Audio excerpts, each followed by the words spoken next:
പ്രകാശത്തേക്കാൾ വേഗതയിൽ സഞ്ചരിച്ചുകൊണ്ടുള്ള ഒരു മാന്ത്രികന്റെ മായാജാലമായിരുന്നു ചെന്നൈയിലെ MA ചിദംബരം സ്റ്റേഡിയത്തിൽ ഇന്നലെ കാണാൻ സാധിച്ചത്. എന്താണ് സംഭവിച്ചതെന്ന് അമ്പയർമാർ പോലും പകച്ചു നിൽക്കുന്നു. എന്നാൽ ആ മനുഷ്യന്റെ മുഖത്തെ കോൺഫിഡൻസ് കണ്ടപ്പോൾ തന്നെ തേർഡ് അമ്പയർ ഡിസിഷന് വിട്ടിട്ടും ക്രീസിലുണ്ടായിരുന്ന സൂര്യകുമാർ യാദവ് അതിനൊന്നും കാത്തു നിൽക്കാതെ കളം വിടുകയായിരുന്നു. കാരണം വിക്കറ്റിനു പിന്നിൽ നിൽക്കുന്നത് അദ്ദേഹമാണ്. ക്രിക്കറ്റ് ലോകത്തിന്റെ റിവ്യൂ സിസ്റ്റത്തിനെ പോലും നാണിപ്പിക്കുന്ന ഇന്ത്യയുടെ സ്വന്തം തല, സാക്ഷാൽ MS ധോണി.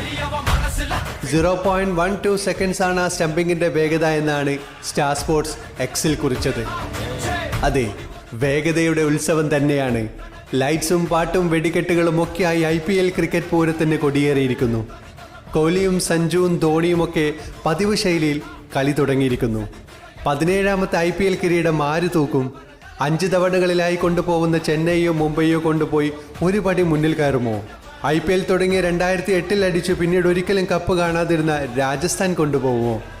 അതോ മെയ് 25 രാത്രിയിൽ ചരിത്രമുറങ്ങുന്ന കൊൽക്കത്തയുടെ ഈഡൻ ഗാർഡനിലെ പുൽമൈതാനികളെ സാക്ഷി നിർത്തി RCB കപ്പ് ഉയർത്തി ചരിത്രം സൃഷ്ടിക്കുമോ?